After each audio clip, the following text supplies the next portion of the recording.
ಕಟ್ಟಿ ಮುಗ್ಸೋ ಹೊತ್ತಿಗೆ ಬೆಳಕಾದೋಯ್ತಲ್ಲ, ಎಲ್ಲ ಮಾಯವಾಯ್ತಲ್ಲ. ಆ ಸರ್ವಶಕ್ತಿಯ ಕೃಪೆ ಅನ್ಸುತ್ತೆ ಇನ್ನೇನು ಮುಗೀತು, ನಾವು ಮುಂದೆ ಏನೂ ಮಾಡೋಕ್ಕಾಗಲ್ಲ ಅಂತ ಬೇಜಾರಲ್ಲಿರ್ಬೇಕಾದ್ರೆ ಈ ವ್ಯಕ್ತಿ ಇಷ್ಟು ದಿನ ಅದೆಲ್ಲಿದ್ನೋ ಗೊತ್ತಿಲ್ಲ, ಆದ್ರೆ ಈಗ ಮುಂದೆ ಬಂದಿದ್ದಾನೆ. ಸ್ವತಂತ್ರ ಭಾರತದ ಇತಿಹಾಸದಲ್ಲೇ ಇಂತಹ ಪ್ರಕರಣ ಮತ್ತೊಂದಿರಲಾರದು.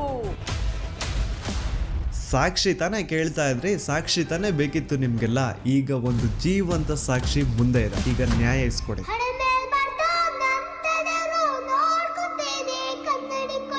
ಅದೇ ಒಂದು ನೇತ್ರಾವತಿ ನದಿ ತೀರದಲ್ಲಿ ಡೈಲಿ ಒಂದು ಹೆಣ ಬೀಳೋದು. ಸೊ ಆ ಒಂದು ಬ್ಲ್ಯಾಕ್ ಕಲರ್ SUV ಕಾರ್ಗೂ ಹಾಗೂ ನೇತ್ರಾವತಿ ನದಿ ದಡದಲ್ಲಿ ಸಿಗುತ್ತಿದ್ದಂತಹ ಹೆಣಗಳಿಗೂ ಏನೋ ಒಂದು ಸಂಬಂಧ ಇದೆ ಅಂತ ಭೀಮಗೆ ಗೊತ್ತಾಗುತ್ತಾ.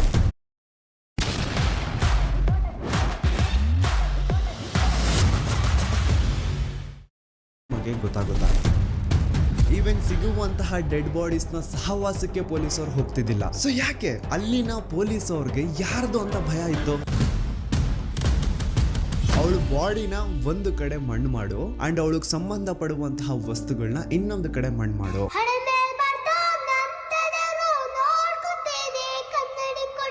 ಪಾಪ ಹುಡುಗಿ ಯಾರ ಮಗಳಿದ್ಲೋ ಗೊತ್ತಿಲ್ಲ, ಆದ್ರೆ ಮಣ್ಣಲ್ಲಿ ಗುರ್ತಿಲ್ದೇನೆ ಮಣ್ಣಾಗ್ಬಿಟ್ಟಿರ್ತಾಳೆ.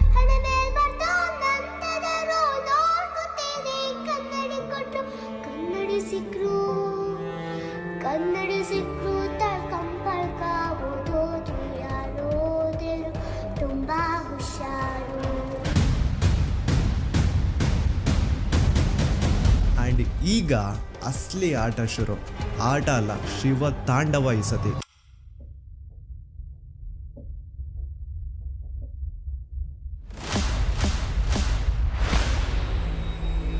27 ಫೆಬ್ರವರಿ 2025.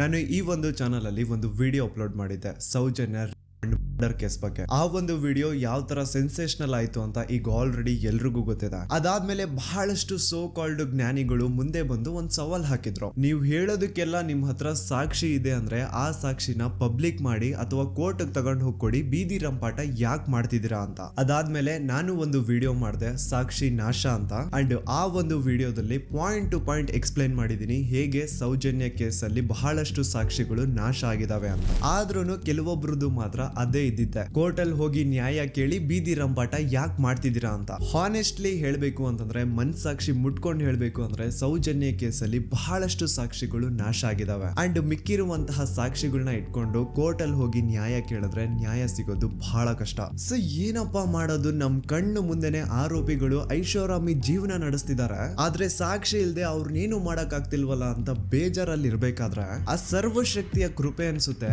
ಇನ್ನೇನು ಮುಗೀತು, ನಾವು ಮುಂದೆ ಏನೂ ಮಾಡಕ್ಕಾಗಲ್ಲ ಅಂತ ಬೇಜಾರಲ್ಲಿ ಇರ್ಬೇಕಾದ್ರೆ ಈ ವ್ಯಕ್ತಿ ಇಷ್ಟು ದಿನ ಅದೆಲ್ಲಿದ್ನೋ ಗೊತ್ತಿಲ್ಲ, ಆದ್ರೆ ಈಗ ಮುಂದೆ ಬಂದಿದ್ದಾನೆ. ಅಂಡ್ ಈ ವ್ಯಕ್ತಿ ಧರ್ಮಸ್ಥಳದಲ್ಲಿ 23 ವರ್ಷಗಳ ಕಾಲ ಕೆಲಸ ಮಾಡಿದಾನೆ. ಅಂಡ್ ಅದು ಯಾವ ತರ ಕೆಲಸ ಗೊತ್ತಾ, ದಣಿಗಳು ಮಾಡಿ ಅಥವಾ ಮಾಡಿ ಬಿಸಾಡಿರುವಂತಹ ಹೆಣಗಳನ್ನ ಯಾರಿಗೂ ಗೊತ್ತಾಗದಿರೋ ರೀತಿ ಎತ್ಕೊಂಡು ಹೋಗಿ ಎಲ್ಲೋ ದೂರದಲ್ಲಿ ಯಾವುದೋ ಕಾಡಲ್ಲಿ ಮಣ್ಣು ಮಾಡ್ಬಿಟ್ಟು ಬರೋದು, ಇದು ಈ ವ್ಯಕ್ತಿಯ ಕೆಲಸ. ಒಂದ್ ಅಂದಾಜು ಪ್ರಕಾರ ಈ ವ್ಯಕ್ತಿ ತನ್ನ 20 ಇಯರ್ಸ್ ಆಫ್ ಸರ್ವಿಸ್ ಅಲ್ಲಿ ಸುಮಾರು 1,000ಕ್ಕಿಂತ ಹೆಚ್ಚು ಹೆಣಗಳನ್ನ ಧರ್ಮಸ್ಥಳದ ಸುತ್ತಮುತ್ತ ಪ್ರದೇಶದಲ್ಲಿ ಅಕ್ರಮವಾಗಿ ಮಣ್ಣು ಮಾಡಿದಾನೆ. ಅಂಡ್ ಆ ಹೆಣಗಳನ್ನ ಎಲ್ಲೆಲ್ಲಿ ಮಣ್ಣು ಮಾಡಿದಾನೆ ಅನ್ನುವಂತಹ ವಿಷಯ ಇವನೊಬ್ನಿಗೆ ಬಿಟ್ರೆ ಇನ್ ಯಾರಿಗೂ ಗೊತ್ತಿಲ್ಲ. And now he is ready to take out all those bodies because ಈಗ ಈತನ್ಗೆ ಪಾಪ ಪ್ರಜ್ಞೆ ಅನ್ನೋದು ಬಂದಿದೆ. ಅಂಡ್ ಈಗ ಅಸಲಿ ಆಟ ಶುರು. ಆಟ ಅಲ್ಲ, ಶಿವ ತಾಂಡವ ಈ ಸತಿ.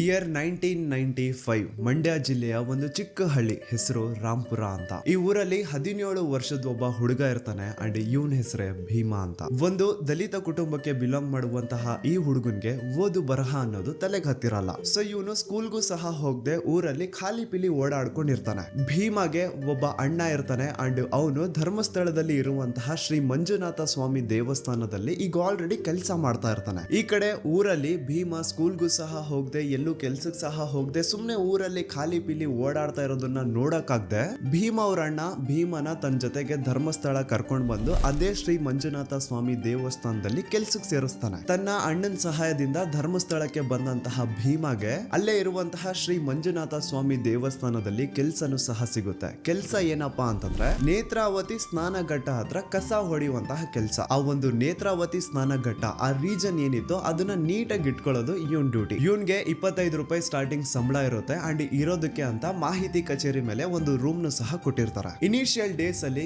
ಎಲ್ಲಾನು ತುಂಬಾ ಚೆನ್ನಾಗಿರುತ್ತೆ. ಇವನ್ ತನ್ ಪಾಡಿಗೆ ತಾನು ಕೆಲಸ ಮಾಡ್ಕೊಂಡು ಜನ ಸೇವೆ ಮಾಡ್ಕೊಂಡು ಕಸ ಗುಡಿಸ್ಕೊಂಡು ಆರಾಮಾಗಿರ್ತಾನೆ. ಅಂಡ್ ತಿಂಗಳು ಕೊನೆ ಬಂತು ಅಂದ್ರೆ ವೀರೇಂದ್ರ ಜೈನ್ ಅವ್ರ ಹತ್ರ ಹೋಗಿ ಸ್ಯಾಲ್ರಿನು ಇಸ್ಕೊಳ್ತಾ ಇರ್ತಾನೆ. ಮಂತ್ ಎಂಡ್ ಅಲ್ಲಿ ವೀರೇಂದ್ರ ಜೈನ್ ಎಲ್ಲಾರ್ಗು ಸ್ಯಾಲ್ರೀಸ್ ಕೊಡ್ತಾ ಇದ್ದಿದ್ದು. ಅಂಡ್ ಭೀಮಾ ಅಂತಹ ಯಾರಾದ್ರೂ ದಲಿತ ಸಮುದಾಯಕ್ಕೆ ಬಿಲಾಂಗ್ ಮಾಡುವಂತವ್ರು ದುಡ್ಡು ಇಸ್ಕೊಳಕ್ ಬಂದ್ರೆ ಆಯಪ್ಪ ವೀರೇಂದ್ರ ಜೈನ್ ಏನ್ ಮಾಡೋನು ಅಂದ್ರೆ ನೀಟಾಗಿ ದುಡ್ಡನ್ನ ಕೈ ಕೊಡೋ ಬದಲು ಹಿಂಗೆ ಬುಟ್ಟಿ ಒಳಗಡೆಯಿಂದ ಹಣ ಎತ್ಕೊಂಡು ಅವ್ರ ಕಡೆ ಬಿಸಾಡೋರಂತ. ಚಿಕ್ಕ ವಯಸ್ಸಿಂದನೂ ಜಾತಿ ಭೇದ ಭಾವ ನೋಡ್ಕೊಂಡು ಬೆಳೆದಿರುವಂತಹ ಭೀಮಾಗೆ ಇದೇನು ಹೊಸ ವಿಷಯ ಇರಲಿಲ್ಲ. ಸೊ ಇವನು ಸ್ಯಾಲ್ರಿ ಇಸ್ಕೊಂಡು ಅದೇ ಒಂದು 25 ರೂಪಾಯಿಲಿ ತನ್ನ ಆರಾಮ್ ಜೀವನನ ನಡೆಸ್ತಾ ಇದ್ದ. ಆದ್ರೆ slowly he started to notice something mysterious. ತಾನೇನು ನೇತ್ರಾವತಿ ಸ್ನಾನ ಘಟ್ಟದಲ್ಲಿ ಕಸ ಗುಡಿಸುವಂತಹ ಕೆಲಸ ಮಾಡ್ತಾ ಇದ್ನೋ ಅದೇ ಒಂದು ನೇತ್ರಾವತಿ ನದಿ ತೀರದಲ್ಲಿ ಡೈಲಿ ಒಂದು ಹೆಣ ಬೀಳೋದು. ನೋಡೋರ್ಗ್ ಹೇಗ್ ಅನ್ಸೋದು ಅಂದ್ರೆ ಯಾರೋ ಪಾಪ ನೀರಿಗೆ ಬಿದ್ದು ಸತ್ ಹೋಗಿರ್ಬೇಕು ಅಂತ ಜನ ಅನ್ಕೊಳ್ಳೋರು. ಆದ್ರೆ ನೀರಲ್ಲಿ ಬಿದ್ದು ಸತ್ತಂತವರ ಮೃತದೇಹ ನೀರಲ್ಲೇ ಸಿಗ್ಬೇಕು ಹೊರತು ದಡದಲ್ಲಿ ಹೇಗ್ ಸಿಗುತ್ತೆ? ಏನ್ ಆ ಶವಗಳು ಇಷ್ಟೊತ್ತು ನೀರಲ್ಲಿ ಇದ್ದಿದ್ ಸಾಕು ಇನ್ನು ಹೋಗ್ಬಿಟ್ಟು ದಡದಲ್ಲಿ ಮಲ್ಕೊಳ್ಳುವ ಅಂತ ಎದ್ದು ಬರೋಕಾಗುತ್ತಾ? ಇಲ್ಲ ತಾನೆ. ಸೊ ಇದೇ ಒಂದು ಡೌಟ್ ಭೀಮಗೆ ಬರುತ್ತಾ. ಈಗ ಭೀಮ ಪ್ರತಿಯೊಂದು ಸೂಕ್ಷ್ಮವಾಗಿ ಅಬ್ಸರ್ವ್ ಮಾಡ್ಲಿಕ್ಕೆ ಸ್ಟಾರ್ಟ್ ಮಾಡ್ತಾನೆ. ಕೆಲವೊಂದ್ಸತಿ ಏನಾಗೋದು ಅಂದ್ರೆ ರಾತ್ರಿ ಹೊತ್ತಲ್ಲಿ ನೇತ್ರಾವತಿ ನದಿ ಹತ್ರ ಒಂದು ಬ್ಲಾಕ್ ಕಲರ್ SUV ಕಾರ್ ಕಾಣಿಸ್ಕೊಳ್ಳೋದಂತ. ಆ ಕಾರ್ ನ ನಂಬರು ಈಗ ಭೀಮಗೆ ನೆನಪಿರೋ ಹಾಗೆ 505 ಇರಬೇಕು. ಸೊ ಈ ಕಾರು ಯಾವಾಗೆಲ್ಲ ನೇತ್ರಾವತಿ ನದಿ ಹತ್ರ ಕಾಣಿಸ್ಕೊಳ್ಳೋದು ಅದ್ರ ನೆಕ್ಸ್ಟ್ ದಿನ ಅದೇ ಒಂದು ನೇತ್ರಾವತಿ ನದಿ ಹತ್ರ ಒಂದು ಹೆಣ ಸಿಗೋದು. ಸೊ ಆ ಒಂದು ಬ್ಲಾಕ್ ಕಲರ್ SUV ಕಾರ್ಗೂ ಹಾಗೂ ನೇತ್ರಾವತಿ ನದಿ ದಡದಲ್ಲಿ ಸಿಗುತ್ತಿದ್ದಂತಹ ಹೆಣಗಳಿಗೂ ಏನೋ ಒಂದು ಸಂಬಂಧ ಇದೆ ಅಂತ ಭೀಮಗೆ ಗೊತ್ತಾಗುತ್ತಾ. ಆದ್ರೆ ಅವನ್ ಈ ವಿಚಾರನ ಯಾರ ಜೊತೆನೂ ಹಂಚ್ಕೊಳ್ಳಲ್ಲ. ಯಾಕೆ ಬೇಕ್ಬಿಡು ನಮ್ಗೆ ಅಂತ ಸುಮ್ಮನೆ ಇರ್ತಾನೆ. How has he seen a doll?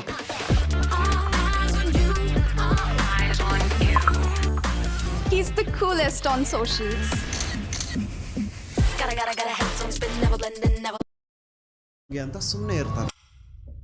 Then ಬರ್ತಾ ಭೀಮ ಕೆಲ್ಸಕ್ಕೆ ಸೇರ್ಕೊಂಡಿದ್ದು 2-3 ವರ್ಷ ಆದ್ಮೇಲೆ ಭೀಮನ ಸೂಪರ್ವೈಸರ್ ರಾಜೇಂದ್ರ ದಾಸ್ ಭೀಮನ ಕರೆಸಿ ಒಂದು ಅಪರಿಚಿತ ಮಹಿಳೆಯ ಹೆಣ ಸಿಕ್ಕಿದೆ, ಅದನ್ನ ಯಾರಿಗೂ ಗೊತ್ತಾಗ್ದಿರೋ ರೀತಿ ಎಲ್ಲಾದ್ರೂ ದೂರದಲ್ಲಿ ತಗೊಂಡು ಹೋಗಿ ನೀನ್ ಮಣ್ಣು ಮಾಡ್ಬೇಕು. ಇಷ್ಟನೋ ಕಷ್ಟನೋ ಭೀಮ ಈ ಒಂದು ಕೆಲ್ಸನ ಒಪ್ಕೊಳ್ಳೇಬೇಕಿತ್ತು. ಇಲ್ಲ ಅನ್ನೋ ಆಗಿರ್ಲಿಲ್ಲ. ಏನೋ ಇದೊಂದ್ಸತಿ ಈ ಕೆಲ್ಸ ಮಾಡು ಅಂತವ್ರೆ ಬಿಡು ಮಾಡ್ಕೊಡುವ ಅಂತ ಭೀಮ ಆ ಕೆಲ್ಸನ ಮಾಡ್ಕೊಡ್ತಾನೆ. ಆದ್ರೆ ಮುಂದೆ ಹೋಗಿ ಅಪರಿಚಿತ ಹೆಣಗಳನ್ನ ಅಕ್ರಮವಾಗಿ ಹೂತ್ ಹಾಕೋದೆ ಭೀಮನ ಕೆಲಸ ಆಗೋಗುತ್ತಾ. ಯಾವ ಒಂದು ಮಾಹಿತಿ ಕಚೇರಿ ಮೇಲೆ ಭೀಮಗೆ ರೂಮ್ ಕೊಟ್ಟಿದ್ರೋ ಅದೇ ಒಂದು ಮಾಹಿತಿ ಕಚೇರಿಯಿಂದ ಭೀಮಗೆ ಡೈಲಿ ಕಾಲ್ ಬರುತ್ತಾ. ಅಂಡ್ ಆ ಕಾಲ್ ಅಲ್ಲಿ ಭೀಮನ ಸೂಪರ್ವೈಸರ್ಸ್ ಇಂತಿಂತ ಕಡೆ ಹೆಣ ಬಿದ್ದಿದೆ ಅಂತ ಹೇಳೋರು. ಅಲ್ಲಿಗೆ ಭೀಮ ಹೋಗಿ ಆ ಹೆಣನ ಎತ್ಕೊಂಡು ಯಾರಿಗೂ ಗೊತ್ತಾಗದೇ ಇರೋ ರೀತಿ ಕದ್ದು ಮುಚ್ಚಿ ಎಲ್ಲಾದ್ರೂ ದೂರದ ಪ್ರದೇಶದಲ್ಲಿ ಅದನ್ನ ಮಣ್ಣು ಮಾಡ್ಬಿಟ್ಟು ಬರೋನು. ಡೈಲಿ 1-2 ಹೆಣಗಳನ್ನ ಹೂತಾಕೋದೆ ಇದನ್ ಕೆಲಸ. ಬೆಳಿಗ್ಗೆ ಒಂದು ಹೆಣ ಬಿದ್ದಿದೆ ಹೋಗಿ ಹೂತಾಕಿ ಬಾ ಅಂತ ಮಾಹಿತಿ ಕಚೇರಿಯಿಂದ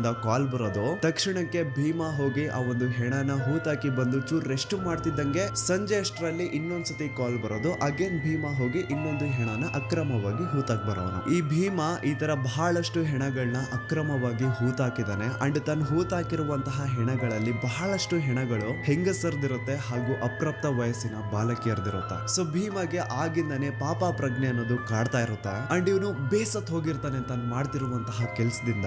ಇವನ್ಗೂ ಮದ್ವೆ ಆಗಿರುತ್ತೆ, ಮಕ್ಕಳಿರ್ತಾರೆ, ಅದನ್ನು ಹೆಣ್ಣು ಮಕ್ಕಳಿರ್ತಾರೆ. ಸೊ ಕಂಡವ್ರ ಹೆಣ್ಮಕ್ಳನ್ನ ಅವ್ರ ಮನೆಯವ್ರಿಗೂ ತಿಳಿಸದೆ ಪ್ರಾಪರ್ ಅಂತ್ಯಕ್ರಿಯೆ ಅನ್ನೋದು ಮಾಡದೆ ತಾನು ಹೋಗಿ ಅಕ್ರಮವಾಗಿ ಮಣ್ಣು ಮಾಡಿ ಬರ್ತಾ ಇದ್ರೆ ಎಲ್ಲಿ ಆ ಪಾಪ ತನ್ನ ಮಕ್ಕಳಿಗೂ ತಟ್ಟುಬಿಡುತ್ತೆ ಅನ್ನೋದೊಂದು ಭಯ ಇವನ್ಗೆ. ಆದ್ರೆ ಬೇರೆ ಆಪ್ಷನ್ ಇಲ್ಲ, ಬೇರೆ ವಿಧಿನೇ ಇಲ್ಲ. ಆ ಮಾಹಿತಿ ಕಚೇರಿ ಅವ್ರಿಗೆ ತನ್ನ ಸೂಪರ್ವೈಸರ್ಸ್ಗೆ ನಾನು ಇನ್ಮೇಲೆಯಿಂದ ಈ ಕೆಲಸ ಮಾಡಲ್ಲ ಅಂತ ಏನಾದ್ರು ಹೇಳ್ಬಿಟ್ರೆ ಅವರು ಇವನ್ನ ತುಂಡಾಗಿ ಕತ್ತರಿಸ್ತೀವಿ ಅಂತ ಹೆದರ್ಸಿರ್ತಾರ. ಹೋಗ್ಲಿ ಅಟ್ಲೀಸ್ಟ್ ಪೊಲೀಸ್ ಅವ್ರಿಗಾದ್ರೂ ಈ ವಿಷಯನ ತಿಳಿಸೋಣ, ಪೊಲೀಸ್ ಅವರಿಂದ ಯಾರ್ದಾದ್ರೂ ಹೆಲ್ಪ್ ತಗೊಳ್ಳೋಣ ಅಂದ್ರೆ ಅಲ್ಲಿನ ಪೊಲೀಸ್ ಅವರು, ಬೆಳ್ತಂಗಡಿ ಪೊಲೀಸ್ ಸ್ಟೇಷನ್ ನ ಪೊಲೀಸ್ ಅವರೆಲ್ಲ ವೀರೇಂದ್ರ ಜೈನ್ ನ ಚಾಟುಗಳು. ಅವ್ರಿಗೆ ಸರ್ಕಾರದಿಂದ ಒಂದು ಸಂಬಳ ಸಿಗ್ತಾ ಇದ್ರೆ ವೀರೇಂದ್ರ ಜೈನ್ ಇಂದ ಇನ್ನೊಂದು ಸಂಬಳ ಸಿಗ್ತಾ ಇರುತ್ತೆ. ಭೀಮಾ ತನ್ನ ಕಣ್ಣಾರೆ ಕಂಡಿದ್ದಾನೆ, ಈ ಬೆಳ್ತಂಗಡಿ ಪೊಲೀಸ್ ಅವರು ಪ್ರತಿ ತಿಂಗಳು 1ನೇ ತಾರೀಕು ವೀರೇಂದ್ರ ಜೈನ್ ನ ಮನೆ ಮುಂದೆ ಬಂದು ನಾಯಿಗಳ ತರ ನಿಂತಿರೋರಂತೆ. ಅಂಡ್ ವೀರೇಂದ್ರ ಜೈನ್ ಬಂದು ಅವ್ರಗಳಿಗೆ ಬಿಸ್ಕೆಟ್ ತರ ಹಣ ಹಂಚ್ತಾ ಇದ್ದಿದ್ದು. ಆಗಿನ ಬೆಳ್ತಂಗಡಿ ಪೊಲೀಸ್ ಅವರು ಎಷ್ಟು ಕರಪ್ಟೆಡ್ ಇದ್ರು ಅಂತ ಒಂದು ಇನ್ಸಿಡೆಂಟ್ ಮೂಲಕ ನಿಮ್ಗೆ ಎಕ್ಸ್ಪ್ಲೇನ್ ಮಾಡ್ತೇನೆ.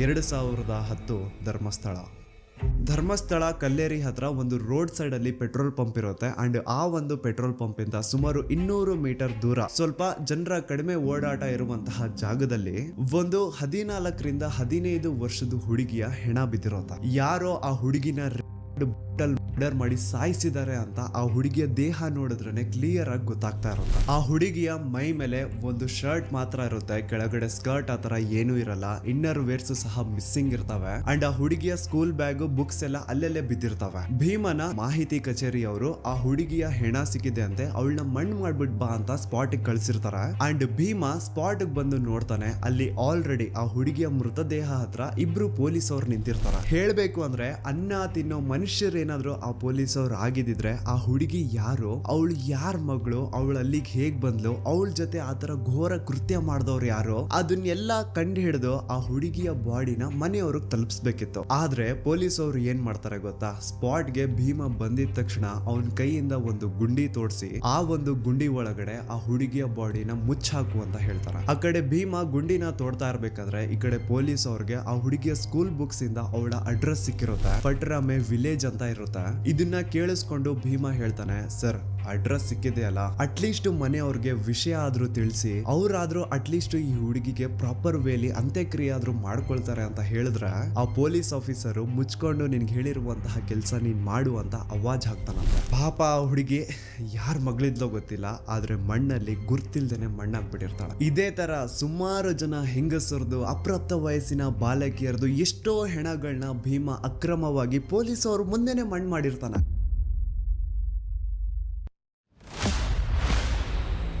2012 ಧರ್ಮಸ್ಥಳ. ಭೀಮನ ಮಾಹಿತಿ ಕಚೇರಿಯವರು ಕರೆದು ಇಂಥ ಕಾಡಲ್ಲಿ ಒಂದು ಹುಡುಗಿಯ ಹೆಣ ಬಿದ್ದಿದೆ ಅಂತೆ, ಅದನ್ನ ಯಾರಿಗೂ ಗೊತ್ತಾಗದಿರೋ ರೀತಿ ಹೋಗಿ ಮಣ್ಣು ಮಾಡಿ ಬಾ ಅಂತ ಕಳಿಸ್ತಾರೆ. ಮಾಹಿತಿ ಕಚೇರಿಯವರು ಹೇಳಿದಂತಹ ಲೊಕೇಶನ್ಗೆ ಭೀಮಾ ಬಂದು ನೋಡಿದ್ರೆ ಅಲ್ಲಿ ಆಕ್ಚುಯಲ್ ಆಗಿ ಒಂದು ಹುಡುಗಿಯ ಹೆಣ ಬಿದ್ದಿರುತ್ತೆ. ಸುಮಾರು 20 ವರ್ಷ ವಯಸ್ಸು ಆ ಹುಡುಗಿದಿರುತ್ತೆ. ಅಂಡ್ ಆ ಹುಡುಗಿಯ ಮುಖನ ಕಂಪ್ಲೀಟ್ ಆಸಿಡ್ ಇಂದ ಸುಟ್ಬಿಟ್ಟಿರ್ತಾರೆ. ಆದ್ರೆ ಆ ಹುಡುಗಿಯ ಬಟ್ಟೆಗಳಿಂದ ಭೀಮಾ ಅವಳನ್ನ ಕಂಡುಹಿಡಿತಾನೆ. ಅದೇ ಹುಡುಗಿನ ಈ ಹಿಂದೆ ಭೀಮಾ ದೇವಸ್ಥಾನದಲ್ಲಿ ನೋಡಿರ್ತಾನೆ. ಅಂಡ್ ಆ ಹುಡುಗಿ ಮೈಸೂರಿಂದ ಬಂದಿದ್ಲು ಅಂತಾನು ಭೀಮಗೆ ಚೆನ್ನಾಗಿ ಗೊತ್ತಿರುತ್ತೆ. ಸೊ ನಿನ್ನೆ ದೇವಸ್ಥಾನದಲ್ಲಿ ನೋಡಿದಂತಹ ಅದೇ ಹುಡುಗಿ ಈಗ ಅವನ ಮುಂದೆ ಹೆಣ ಆಗಿ ಬಿದ್ದಿರ್ತಾಳೆ. ಅವಳ ದೇಹದ ಮೇಲೆ ಸರಿಯಾದ ಬಟ್ಟೆಗಳಿರಲ್ಲ, ಒಳ ಉಡುಪುಗಳೆಲ್ಲ ಕಾಣೆ ಆಗಿರ್ತವೆ. ಬಾಡಿ ಮೇಲೆಲ್ಲ multiple fractures and clearly body ನೋಡಿ ಗೊತ್ತಾಗ್ತಾ ಇರುತ್ತೆ ಅವಳ ಜೊತೆ ನಡೆದಿದೆ ಅಂತ. ಅಂಡ್ ಅವಳ ದೇಹನ ಒಂದು ನ್ಯೂಸ್ ಪೇಪರ್ ಇಂದ ಕವರ್ ಮಾಡಿರ್ತಾರೆ ಹಾಳಾದವರು. ಭೀಮಾಗೆ ಮಾಹಿತಿ ಕಚೇರಿಯವರು ಏನ್ ಹೇಳಿರ್ತಾರೆ ಅಂದ್ರೆ, ಅವಳ ಬಾಡಿನ ಒಂದು ಕಡೆ ಮಣ್ಣು ಮಾಡು ಅಂಡ್ ಅವಳಿಗೆ ಸಂಬಂಧ ಪಡುವಂತಹ ವಸ್ತುಗಳನ್ನ ಇನ್ನೊಂದು ಕಡೆ ಮಣ್ಣು ಮಾಡು, ಎರಡು ಒಂದೇ ಕಡೆ ಇರಬಾರ್ದು ಅಂತ ಕ್ಲಿಯರ್ ಇನ್ಸ್ಟ್ರಕ್ಷನ್ಸ್ ಕೊಟ್ಟಿರ್ತಾರೆ. ಮಾಹಿತಿ ಕಚೇರಿಯ ತನ್ನ ಸೂಪರ್ವೈಸರ್ಸ್ ಹೇಳ್ದಂಗೆ ಭೀಮಾ 2 ಗುಂಡಿ ತೋಡಿ 2 ಬೇರೆ ಬೇರೆ ಕಡೆ ಗುಂಡಿ ತೋಡಿ ಒಂದರಲ್ಲಿ ಆ ಹುಡುಗಿಯ ದೇಹನ ಮುಚ್ಚಾಕ್ತಾನೆ, ಇನ್ನೊಂದರಲ್ಲಿ ಅವಳಿಗೆ ಸಂಬಂಧ ಪಡುವಂತಹ ವಸ್ತುಗಳನ್ನ ಮುಚ್ಚಾಕ್ತಾನೆ. ಇದೇ ರೀತಿ ಭೀಮಾ ಆ ಒಂದು ಧರ್ಮಸ್ಥಳದ ಸುತ್ತಮುತ್ತ ಪ್ರದೇಶದಲ್ಲಿ ಎಷ್ಟು ಹೆಣಗಳನ್ನ ಅಕ್ರಮವಾಗಿ ಊತಾಕಿದನೋ ಅವನ್ಗೆನೆ ಲೆಕ್ಕ ಇಲ್ಲ. ಹೆಂಗಸರು, ಅಪ್ರಾಪ್ತ ವಯಸ್ಸಿನ ಬಾಲಕಿಯರು, ಭಿಕ್ಷುಕರು, ಈವನ್ ದೇವಸ್ಥಾನದ ಮುಂದೆ ಬಂದು ಕುತ್ಕೊಳ್ತಿದ್ದಂತಹ ಭಿಕ್ಷುಕರನ್ನು ಸಹ ಆ ದರಿದ್ರ ನನ್ನ ಮಕ್ಕಳು ಬಿಟ್ಟಿರ್ಲಿಲ್ಲ. ಈ ಟೆಂಪಲ್ ಮ್ಯಾನೇಜ್ಮೆಂಟ್ ಅವ್ರಿಗೇನು ಅಂತಂದ್ರೆ, ನೋಡಿ ನಮ್ ಧರ್ಮಸ್ಥಳದಲ್ಲಿ ಒಬ್ರು ಭಿಕ್ಷುಕರಿಲ್ಲ ಅಂತ ತೋರಿಸ್ಕೊಳ್ಳೋ ಆಸೆ. ಅದ್ರ ಸಲುವಾಗಿ ಈ ಟೆಂಪಲ್ ಮ್ಯಾನೇಜ್ಮೆಂಟ್ ಅವರು ಏನ್ ಮಾಡೋರು ಅಂದ್ರೆ, ಆ ದೇವಸ್ಥಾನದ ಸುತ್ತಮುತ್ತ ಎಲ್ಲಾದ್ರೂ ಯಾರಾದ್ರೂ ಭಿಕ್ಷೆ ಬೇಡ್ತಾ ಇರೋ ರೀತಿ ಕಾಣಿಸಿದ್ರೆ ಅವ್ರನ್ನ ಮೊದಲು ಹಿಡ್ಕೊಂಡ್ ಬಂದು ಚೆನ್ನಾಗಿ ಹೊಡಿಯೋದು. ಎಷ್ಟೋ ಸತಿ ಭೀಮನು ಸೇರ್ಕೊಂಡು ಆ ಭಿಕ್ಷುಕರನ್ನ ಹೊಡೆದಿರ್ತಾನೆ. ಸೊ ಚೆನ್ನಾಗಿ ಅವ್ರನ್ನ ಹೊಡೆದು ಮುಕ್ ಮಾಡಾದ್ಮೇಲೆ ಅವ್ರಿಗೊಂದು ಬಸ್ ಟಿಕೆಟ್ ಮಾಡಿಸಿ ಮಂಗಳೂರು ಅಥವಾ ಸಕಲೇಶ್ಪುರ ಕಡೆ ಕಳಿಸ್ಬಿಡೋದು. ಹಂಗ್ ಕಳಿಸಾದ್ಮೇಲೆನು ಅಪ್ಪಿ ತಪ್ಪಿ ಏನಾದ್ರು ಆ ಭಿಕ್ಷುಕರು ವಾಪಸ್ ಧರ್ಮಸ್ಥಳಕ್ಕೆ ಬಂದು ಅಲ್ಲಿ ಭಿಕ್ಷೆ ಬೇಡ್ತಾ ಇರೋ ರೀತಿ ಏನಾದ್ರು ಕಾಣಿಸ್ಕೊಂಡ್ರೆ ಅವ್ರನ್ನ ಈ ಸತಿ ಹಿಡ್ಕೊಂಡ್ ಬಂದು ಬರೀ ಹೊಡಿತಾ ಇರ್ಲಿಲ್ಲ, ಚಿತ್ರ ಹಿಂಸೆ ಕೊಟ್ಟು ಸಾಯಿಸೋರಂತ. ನೆಕ್ಸ್ಟ್ ದಿನ ಮಾಹಿತಿ ಕಚೇರಿಯವರು ಭೀಮನ ಕರೆಸಿ ಕರೆಸಿ ಭೀಮಾ ಆ ಭಿಕ್ಷುಕರ ಮೃತದೇಹನ ಎತ್ಕೊಂಡೋಗಿ ಎಲ್ಲೋ ದೂರದಲ್ಲಿ ಯಾವ್ದಾದ್ರು ಒಂದು ಕಾಡಲ್ಲಿ ಮಣ್ಣು ಮಾಡ್ಬಿಟ್ಟು ಬರ್ಬೇಕಿತ್ತು. ಈ ತರ ಭೀಮಾ ಬಹಳಷ್ಟು ಹೆಣಗಳನ್ನ ಎತ್ಕೊಂಡು ಹೋಗಿ ಧರ್ಮಸ್ಥಳದ ಸುತ್ತಮುತ್ತ ಪ್ರದೇಶದಲ್ಲಿ ಅಕ್ರಮವಾಗಿ ಮಣ್ಣು ಮಾಡಿದಾನೆ. ಅಂಡ್ ನಾನು ಆಗ್ಲೇ ಹೇಳ್ದಂಗೆ ಇವನು ಅತಿ ಹೆಚ್ಚಾಗಿ ಮಣ್ಣು ಮಾಡಿರುವಂತಹ ಶವಗಳು ಒಂದು ಹೆಂಗಸರದು, ಇನ್ನೊಂದು ಅಪ್ರಾಪ್ತ ವಯಸ್ಸಿನ ಬಾಲಕಿಯರದು. ಅಂಡ್ ಈ ಮಹಿಳೆಯರದು ಹಾಗೂ ಅಪ್ರಾಪ್ತ ವಯಸ್ಸಿನ ಬಾಲಕಿಯರದು ಶವಗಳು ಭೀಮಾಗೆ ಧರ್ಮಸ್ಥಳದಲ್ಲಿ ಇರುವಂತಹ ರಜತಾದ್ರಿ, ಗೋದಾವರಿ, ಸಾಕೇತ್, ನೇತ್ರಾವತಿ, ಗಂಗೋತ್ರಿ ಅಂಡ್ ನರ್ಮದಾ ಈ ಒಂದು ಹೆಸರಿರುವಂತಹ ಲಾಡ್ಜಸ್ ಅಲ್ಲಿ ಅವುಗಳ ರೂಮ್ಸ್ ಅಲ್ಲಿ ಸಿಗ್ತಾ ಇದ್ದಿದ್ದು. ಅಂಡ್ ಈ ಎಲ್ಲಾ ಲಾಡ್ಜಸ್ ದಣಿಗಳದು. ಅಂಡ್ ಆ ಹೆಣ್ಮಕ್ಳದ್ದು ಏನು ಶವಗಳು ಸಿಗ್ತಾ ಇತ್ತೋ ಅವ್ರ ಮೈ ಮೇಲೆ ಪ್ರಾಪರ್ ಬಟ್ಟೆಗಳು ಇರ್ತಾ ಇರ್ಲಿಲ್ಲ. ಪ್ರತಿ ಒಂದು ಕೇಸಲ್ಲಿ ಅವ್ರ ಇನ್ನರ್ ವೇರ್ಸ್ ಮಿಸ್ಸಿಂಗ್ ಇರೋದು. ಅಂಡ್ ಅವ್ರ ಮೈ ಮೇಲೆ ಆಗಿರುವಂತಹ ಗಾಯಗಳು, ಅವ್ರ ತುಟಿನ ಕಚ್ಚಿರುವಂತಹ ರೀತಿ ಅದೆಲ್ಲಾನು ಕ್ಲಿಯರ್ ಆಗಿ ಹೇಳ್ತಾ ಇರುತ್ತೆ ಅವ್ರ ಜೊತೆ ರೇಪ್ ಇದೆ ಅಂತ. ಇಷ್ಟೆಲ್ಲ ಕಣ್ಣು ಮುಂದೆ ನಡೀತಾ ಇದ್ರು ಲೋಕಲ್ ಪೊಲೀಸ್ ಅವರಲ್ಲಿ ಒಬ್ರು ಆರೋಪಿನ ಹಿಡಿಯುವಂತಹ ಏನು ಪ್ರಯತ್ನ ಮಾಡ್ತಿದ್ದಿಲ್ಲ ಅಂತ. ಈವನ್ ಸಿಗುವಂತಹ ಡೆಡ್ ಬಾಡೀಸ್ ನ ಸಹವಾಸಕ್ಕೆ ಪೊಲೀಸ್ ಅವ್ರು ಹೋಗ್ತಿದ್ದಿಲ್ಲ. ಸೊ ಯಾಕೆ ಅಲ್ಲಿನ ಪೊಲೀಸ್ ಅವ್ರಿಗೆ ಯಾರ್ದು ಅಂತ ಭಯ ಇತ್ತು. ಅಂಡ್ ನಾನು ಸೌಜನ್ಯ ಕೇಸ್ ಬಗ್ಗೆ ಮೊದಲನೇ ವಿಡಿಯೋ ಮಾಡಿದಾಗ ಅದರಲ್ಲಿ ನಾರಾಯಣ ಹಾಗೂ ಅವ್ರ ತಂಗಿ ಯಮುನಾನ ಬ್ರೂಟ್ ಮರ್ಡರ್ ಕೇಸ್ ಬಗ್ಗೆ ಹೇಳಿದ್ದೆ ಗೊತ್ತಾ. ಆನೆ ಮಾವುತ ನಾರಾಯಣ ಹಾಗೂ ಅವ್ರ ತಂಗಿ ಯಮುನಾ ಬಗ್ಗೆ ಕೇಳಿದಾಗ ಇವ್ರು ಕೆಲವೊಂದು ಹೊಸ ವಿಷಯ ಹೇಳ್ತಾರೆ. ಅದೇನಂತಂದ್ರೆ ನಾರಾಯಣ ಅವರು ಪಾಪ ಶ್ರೀ ಮಂಜುನಾಥ ಸ್ವಾಮಿ ದೇವಸ್ಥಾನದ ಎದುರುಗಡೆ ಇರುವಂತಹ ಅಶ್ವತ್ಥ ಕಟ್ಟೆಗೆ ಡೈಲಿ ನಮಸ್ಕಾರ ಹಾಕ್ಲಿಕ್ಕೆ ಅಂತ ಬರೋರಂತೆ. ಅಂಡ್ ಅವ್ರ ಆತರ ಬಂದಾಗ ಈ ಟೆಂಪಲ್ ಮ್ಯಾನೇಜ್ಮೆಂಟ್ ಅವರು ಭೀಮಾ ಅಂತಹ ಕೆಲ್ಸದವ್ರನ್ನ ಕರೆಸ್ಬಿಟ್ಟು ಅವ್ರ ಕೈಯಲ್ಲಿ ನಾರಾಯಣನ ಚೆನ್ನಾಗಿ ಹೊಡ್ಸೋರಂತೆ. ಅಂಡ್ ಇನ್ನು ನಾರಾಯಣ ಅವ್ರ ತಂಗಿ ಯಮುನಾ ಏನಿದ್ರು ಅವ್ರ ಮೇಲೆ ಗಾರ್ಡನ್ ಸೂಪರ್ವೈಸರ್ ರಾಜೇಂದ್ರ ರಾಯ್ ತುಂಬಾ ಕೆಟ್ಟ ದೃಷ್ಟಿ ಇಟ್ಟಿರ್ತಾನಂತೆ. ಪಾಪ ಅಯ್ಯಮ್ಮ ಹೋಗ್ಬೇಕಾದ್ರೆ ಬರ್ಬೇಕಾದ್ರೆ ಅವಳನ್ನ ಚುಡಾಯಿಸೋದು, ಬರ್ತೀಯಾ ಅಂತ ಕೇಳೋದು, ಹಿಂಗೆಲ್ಲ ಕೆಟ್ಟದಾಗಿ ಬಿಹೇವ್ ಮಾಡ್ತಿದ್ನಂತ. ಅಂಡ್ ಇದನ್ನೆಲ್ಲ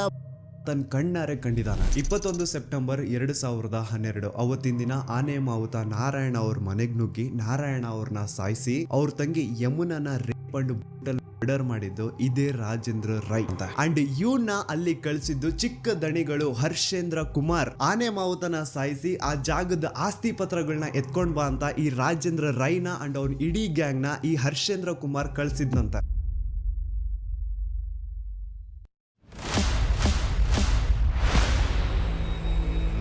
9 ಅಕ್ಟೋಬರ್ 2012 ಭೀಮಾ ಊರಿಗೆ ಹೋಗಿರ್ತಾನೆ. ಅಂಡ್ ಮಧ್ಯರಾತ್ರಿ 11-12 ಗಂಟೆ ಹಾಗೆ ಭೀಮನ ಮ್ಯಾನೇಜರ್ ಆದಂತಹ ಬಾಲಕೃಷ್ಣ ಅವ್ರ ಕಡೆಯಿಂದ ಕಾಲ್ ಬರುತ್ತೆ. ಅಂಡ್ ಅವರು ಕಾಲ್ ಮಾಡಿ ಎಲ್ಲಿದ್ಯಾ, ಬೇಗ ಬಾ, ಇಲ್ಲಿ ಒಂದು ಹುಡುಗಿಯ ಹೆಣ ಬಿದ್ದಿದೆ, ಇದನ್ನ ಬೇಗ ಮಣ್ಣು ಮಾಡಬೇಕು ಅಂತ ಕರೀತಾರೆ. ಆದ್ರೆ ಭೀಮಾ ಇಲ್ಲ ಸಾಹೇಬ್ರೆ, ನಾನು ಊರಿಗೆ ಬಂದಿದ್ದೀನಿ, ಬರೋಕ್ಕಾಗಲ್ಲ ಅಂತ ಹೇಳಿದಾಗ, ಹಾ ನೀನ್ ಊರಿಗೆ ಹೋಗಿದ್ಯಾ, ಹೇಳ್ದೆ ಕೇಳ್ದೆ ಯಾವಾಗ ಊರಿಗೆ ಹೋದೆ ನೀನು, ನಿಮ್ಗೆಲ್ಲ ಹೇಳೋರು ಕೇಳೋರು ಯಾರು ಇಲ್ವಾ ಅಂತ ಬೈಕೊಂಡು ಕಾಲ್ ಕಟ್ ಮಾಡ್ತಾರೆ. ನೆಕ್ಸ್ಟ್ ದಿನ ಅಂದ್ರೆ 10 ಅಕ್ಟೋಬರ್ 2012 ಭೀಮಾ ಊರಿಂದ ಧರ್ಮಸ್ಥಳಕ್ಕೆ ವಾಪಸ್ ಬರ್ತಾನೆ. ಅಂಡ್ ಬಂದಾದ್ಮೇಲೆ ಅವನಿಗೆ ಗೊತ್ತಾಗುತ್ತೆ ಹಿಂದಿನ ದಿನ ಮಧ್ಯರಾತ್ರಿ ತನ್ನ ಮ್ಯಾನೇಜರ್ ಬಾಲಕೃಷ್ಣ ಕಾಲ್ ಮಾಡಿ ಯಾವ ಒಂದು ಹುಡುಗಿಯ ಹೆಣನ ಹೂತಾಕ್ಬೇಕು ಅಂತ ಹೇಳಿದ್ನೋ ಆ ಹೆಣ ಬೇರೆ ಯಾರ್ದು ಅಲ್ಲ, ಸೌಜನ್ಯದಿರುತ್ತೆ. ಮೇ ಬಿ ಹಿಂದಿನ ದಿನ ಏನಾದ್ರೂ ಭೀಮಾ ಧರ್ಮಸ್ಥಳದಲ್ಲೇ ಇದ್ದಿದ್ರೆ ಸೌಜನ್ಯನ ಬಾಡಿನೇ ಸಿಗ್ತಾ ಇರ್ಲಿಲ್ಲ ಅನ್ಸುತ್ತೆ. ಯಪ್ಪಾ,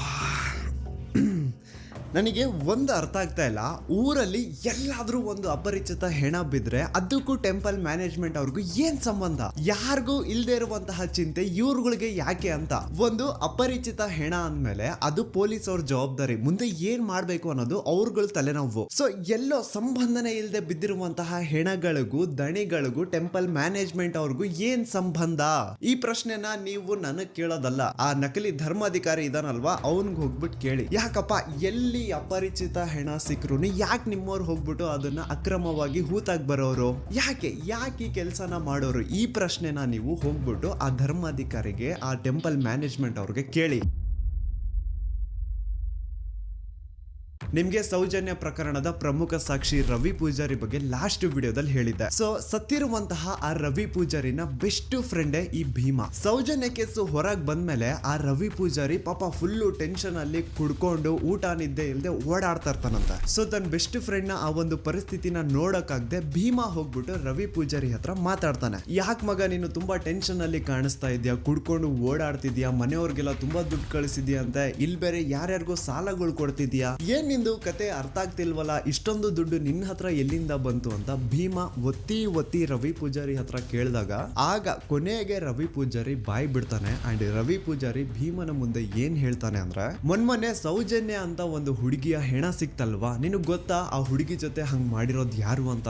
ಭೀಮ ಇಲ್ಲ ನನಗ್ ಗೊತ್ತಿಲ್ಲ ಅಂದಾಗ ಅದಕ್ಕೆ ರವಿ ಪೂಜಾರಿ ಹೇಳ್ತಾನೆ, ಆ ಹುಡುಗಿ ಸೌಜನ್ಯ ಜೊತೆ ಆತರ ಮಾಡಿದ್ದು ಬೇರೆ ಯಾರು ಅಲ್ಲ, ಚಿಕ್ಕ ದಣಿಗಳ ಹರ್ಷೇಂದ್ರ ಕುಮಾರ್ ಅಂಡ್ ಆ ಹುಡುಗಿನ ಸಾಯಿಸಿ ಅವಳ ದೇಹನ ಎಲ್ಲಾದ್ರೂ ಬಿಸಾಡ್ರಿ ಅಂತ ಚಿಕ್ಕ ದಣಿಗಳು ಹೇಳಿದ್ರು. ಈ ವಿಷಯ ನಾನ್ ಎಲ್ಲೂ ಹೊರಗಡೆ ಬಿಟ್ಕೊಡ್ಬಾರ್ದು ಅಂತ ದಣಿಗಳು ನನಗೆ 25,000 ದುಡ್ಡು ಸಹ ಕೊಟ್ರು ಅಂತ ರವಿ ಪೂಜಾರಿ ಭೀಮನ ಮುಂದೆ ಹೇಳಿದಾನೆ. ಭೀಮಗೆ ಇದೆಲ್ಲ ಎಕ್ಸ್ಪೆಕ್ಟೆಡ್ ಇತ್ತು. ಸೊ ಅವನ್ಗೆ ರಿಯಲ್ ನೇಮ್ಸ್ ನ ಕೇಳಿದಾಗ ಅಂತ ಶಾಕ್ ಏನೂ ಆಗಿಲ್ಲ. ಭೀಮಗೆ ಈ ವಿಷಯ ಯಾಕೆ ಶಾಕಿಂಗ್ ಅನ್ಸಲ್ಲ ಅಂದ್ರೆ, ಇಷ್ಟು ವರ್ಷಗಳ ಕಾಲ ಅವನೇನು ಅಕ್ರಮವಾಗಿ ಹೆಣಗಳನ್ನ ಹೂತಾಕಿ ಬರ್ತಾ ಇದ್ದಾನೋ ಅದೆಲ್ಲ ದಣಿಗಳು ಮಾಡಿಟ್ಟಿರುವಂತಹ ಕರ್ಮಕಾಂಡಗಳು ಅಂತ ಅವನು ಚೆನ್ನಾಗಿ ಗೊತ್ತಿದೆ. ಸೊ ಹಾಗಾಗಿ ಈಗ ರವಿ ಪೂಜಾರಿ ರಿಯಲ್ ನೇಮ್ಸ್ ನ ಹೇಳಿದ್ರು ಸಹ ಭೀಮಗೆ ಏನ್ ಶಾಕಿಂಗ್ ಅನ್ಸಿಲ್ಲ ಅದು. ಬಟ್ ಶಾಕಿಂಗ್ ಅನ್ಸಿದ್ ಏನು ಅಂದ್ರೆ, ಭೀಮ ಹಾಗೂ ರವಿ ಪೂಜಾರಿ ನಡುವೆ ಈ ಒಂದು ಮಾತುಕತೆ ಆಗಿದ್ದು ಸ್ವಲ್ಪ ದಿನ ಆದ್ಮೇಲೆ ರವಿ ಪೂಜಾರಿ ಮಿಸ್ಟೀರಿಯಸ್ ಆಗಿ ಸತ್ ಹೋಗ್ತಾನೆ. ಆ ರವಿ ಪೂಜಾರಿ ಮಾಡ್ಕೊಂಡು ಸತ್ತೋದ ಅಂತ ಪೊಲೀಸ್ ಅವ್ರು ಹೇಳ್ತಾರೆ. ಆದ್ರೆ ರವಿ ಪೂಜಾರಿ ನಿಜವಾಗ್ಲೂ ಹೇಗ್ ಸತ್ತೋದ, ಅವನ್ನ ಯಾರು ಸಾಯಿಸಿದ್ರು, ಅವನ್ನ ಯಾಕೆ ಸಾಯಿಸಿದ್ರು, ಇದೆಲ್ಲ ವಿಷಯ ಭೀಮಗೆ ಚೆನ್ನಾಗಿ ಗೊತ್ತಿದೆ. ಸೊ ರವಿ ಪೂಜಾರಿನ ನಿಗೂಢ ಸಾವು ಆದ್ಮೇಲೆ ಭೀಮಗೆ ಒಂಥರ ಮನ್ಸಲ್ಲೇ ಭಯ ಸ್ಟಾರ್ಟ್. ಒಬ್ಬ ರೂಮ್ ಬಾಯ್ ಆಗಿ ಇಷ್ಟು ನಿಯತ್ತಾಗಿ ಅಷ್ಟು ವರ್ಷಗಳ ಕಾಲ ಕೆಲಸ ಮಾಡ್ಕೊಂಡು ಬಂದಂತಹ ಆ ರವಿ ಪೂಜಾರಿನ ಇವರು ಉಳಿಸಿಲ್ಲ. ಇನ್ನು ನನ್ನ ಬಿಡ್ತಾರ, ನಾನ್ ಬೇರೆ ಇವ್ರು ಮಾಡಿರುವಂತಹ ಕೊಲೆಗಳನ್ನೆಲ್ಲ ಎತ್ಕೊಂಡು ಹೋಗಿ ಮಣ್ಣು ಮಾಡಿ ಬಂದವನು, ನಾನ್ ಎಲ್ಲಾದ್ರೂ ಇನ್ ಫ್ಯೂಚರ್ ಯಾರ ಮುಂದೆ ಆದ್ರೂ ಬಾಯಿ ಬಿಟ್ಬಿಡ್ತೀನೇನೋ ಅಂತ ನನ್ನ ಇವತ್ತಿಲ್ಲ ನಾಳೆ ಮುಗಿಸ್ತಾರೆ. ಈ ತರ ಒಂದು ಭಯ ಭೀಮನ ಮನ್ಸಲ್ಲಿ ಸ್ಟಾರ್ಟ್ ಆಗಿ ಭೀಮ ತನ್ನ ಇಡೀ ಕುಟುಂಬನ ಕರ್ಕೊಂಡು ಹಿಂದೆ ಒಂದೂನು ಸುಳಿವು ಬಿಡದೆ ಬೇರೆ ರಾಜ್ಯಕ್ಕೆ ಓಡಿ ಹೋಗ್ತಾನೆ. ಈಗ ಸೌಜನ್ಯ ಪ್ರಕರಣದಲ್ಲಿ ಆಗ್ತಿರುವಂತಹ ಬೆಳವಣಿಗೆಗಳು ನೋಡಿ ಮಹೇಶ್ ಶೆಟ್ಟಿ, ತಿಮ್ರೋಡಿ ಅವರು, Girish sir, Jayant sir and ಊರಿನ ಜನ ಎಲ್ಲ ದಣಿಗಳ ವಿರುದ್ಧ ನಿಂತಿರೋದ್ ನೋಡಿ ಈಗ ಈ ಭೀಮಗೆ ಧೈರ್ಯ ಬಂದು ಇವನು ಸಾಕ್ಷಿ ಹೇಳಲಿಕ್ಕೆ ಮುಂದೆ ಬಂದಿದ್ದಾನೆ. But he and his family needs safety and security. ಸಾಕ್ಷಿ ಸಂರಕ್ಷಣಾ ಕಾಯ್ದೆ ಅಡಿಯಲ್ಲಿ ಈತನ್ಗೇನಾದ್ರೂ ಸಂರಕ್ಷಣೆ ಸಿಕ್ಕರೆ ಈತ ಪ್ರತಿ ಒಂದು ವಿಷಯನ ಕೋರ್ಟ್ ಮುಂದೆ ಹೇಳಲಿಕ್ಕೆ ರೆಡಿ ಇದ್ದಾನೆ. ರೀಸೆಂಟ್ಲಿ ಭೀಮ ಯಾರಿಗೂ ಗೊತ್ತಾಗ್ದಿರೋ ರೀತಿ ಧರ್ಮಸ್ಥಳ ಗ್ರಾಮಕ್ಕೆ ವಾಪಸ್ ಹೋಗಿ ಕೊನೆಯದಾಗಿ ಅಕ್ರಮವಾಗಿ ಮಣ್ಣು ಮಾಡಿ ಮುಚ್ಚಾಕಿರುವಂತಹ ದೇಹನ ಹೊರಗೆ ತೆಗೆದು ಆ ಒಂದು ಅಸ್ಥಿ ಪಂಜರಗಳನ್ನ ತಂದು ತನ್ನ ಜೊತೆಗೆ ಇಟ್ಕೊಂಡಿದ್ದಾನೆ. ಅಂಡ್ ಈಗ ಆ ಒಂದು ಅಸ್ಥಿ ಪಂಜರನ ಪೊಲೀಸ್ ಸ್ಟೇಷನ್ಗೆ ಸಬ್ಮಿಟ್ ಮಾಡಿ ತಾನು ಕೂಡ ಸರೆಂಡರ್ ಆಗಿರ್ತಾನೆ. ಅಂಡ್ ಈ ವ್ಯಕ್ತಿಗೆ ಈಗೇನಾದ್ರೂ ಸಾಕ್ಷಿ ಸಂರಕ್ಷಣಾ ಕಾಯ್ದೆ ಅಡಿಯಲ್ಲಿ ಸಂರಕ್ಷಣೆ ಸಿಕ್ಕರೆ ಆ 23 ವರ್ಷಗಳ ಕಾಲ ತಾನೇನು ಧರ್ಮಸ್ಥಳದ ಸುತ್ತಮುತ್ತ ಪ್ರದೇಶದಲ್ಲಿ ಅಕ್ರಮವಾಗಿ ಹೂತಾಕಿರುವಂತಹ ಹೆಣಗಳಿದಾವೋ ಅದನ್ನೆಲ್ಲ ಹೊರಗೆ ತೆಗೆಯೋದಕ್ಕೆ ರೆಡಿ ಇದ್ದಾನೆ. ಇನ್ ಕೇಸ್ ಹೀಗೆ ಆಯ್ತು ಅನ್ಕೊಳ್ಳಿ, ರಾಶಿ ಅಸ್ಥಿ ಪಂಜರಗಳು ಹೊರಗೆ ಬೀಳ್ತಾವೆ. ಈಗ ಇಷ್ಟೆಲ್ಲ ಸತ್ಯ ಗೊತ್ತಾದ್ಮೇಲೂ ನೀವಿನ್ನೂ ಆ ನಕಲಿ ದೇವಮಾನವ ವೀರೇಂದ್ರ ಜೈನ್ ಅವ್ರ ತಮ್ಮ ಹರ್ಷೇಂದ್ರ ಜೈನ್ ಅಂಡ್ ಅವ್ರ ಇಡೀ ಕುಟುಂಬನ ಸಪೋರ್ಟ್ ಮಾಡ್ತೀರಾ ಅಂತಂದ್ರೆ ನಾಚಿಕೆ ಆಗ್ಬೇಕು ನಿಮ್ಗಳ ಜನ್ಮಕ್ಕೆ. ಸಾಕ್ಷಿ ತಾನೇ ಕೇಳ್ತಾ ಇದ್ರಿ, ಸಾಕ್ಷಿ ತಾನೇ ಬೇಕಿತ್ತು ನಿಮ್ಗೆಲ್ಲ.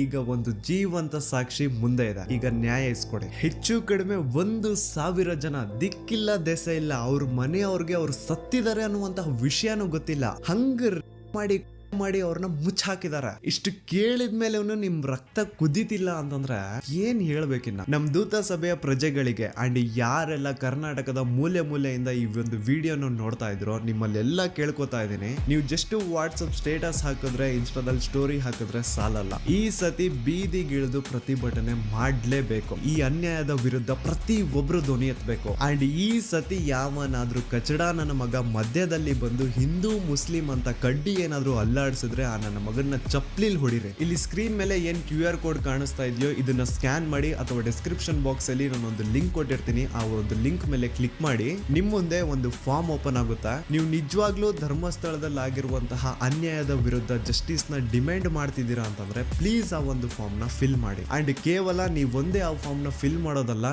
ನಿಮ್ಮವರಿಂದನೂ ಆ ಫಾರ್ಮ್ ನ ಫಿಲ್ ಅಪ್ ಮಾಡಿಸಿ. It will be really helpful for us in legal battle. And ಇನ್ನೊಂದು ವಿಷಯ, ಈ ಒಂದು ವಿಡಿಯೋ ಕಂಪ್ಲೀಟ್ ಕಾಪಿರೈಟ್ ಫ್ರೀ ಇದೆ. ಇನ್ ಕೇಸ್ ಏನಾದ್ರೂ ಈ ವಿಡಿಯೋ ನನ್ನ ಚಾನಲ್ ಇಂದ ಡಿಲೀಟ್ ಅಥವಾ ಬ್ಲಾಕ್ ಆಯ್ತು ಅಂದ್ರೆ ನೀವು ಯಾರು ಬೇಕಿದ್ರು ನಿಮ್ ಚಾನಲ್ ಅಲ್ಲಿ ಈ ಒಂದು ವಿಡಿಯೋನ ಅಪ್ಲೋಡ್ ಮಾಡ್ಕೋಬಹುದು. ಇನ್ ಕೇಸ್ ಈ ವಿಡಿಯೋ ನನ್ನ ಚಾನಲ್ ಇಂದ ಡಿಲೀಟ್ ಆಯ್ತು ಅಂದ್ರೆ. ಸೊ ಈ ಸತಿ it's A final war and ಈ ಸತಿ ನಿಮ್ ಎಲ್ರದ್ದು ಸಪೋರ್ಟ್ ಸೌಜನ್ಯ ಪರ ಹೋರಾಟಗಾರರಿಗೆ ಇರುತ್ತೆ ಅಂತ ಭಾವಿಸ್ತಾ ನಾನು ನಿಮ್ಮ ದೂತ ಸಮೀರ್ MD ಮತ್ತೆ ಸಿಗ್ತೀನಿ ನೆಕ್ಸ್ಟ್ ವಿಡಿಯೋದಲ್ಲಿ.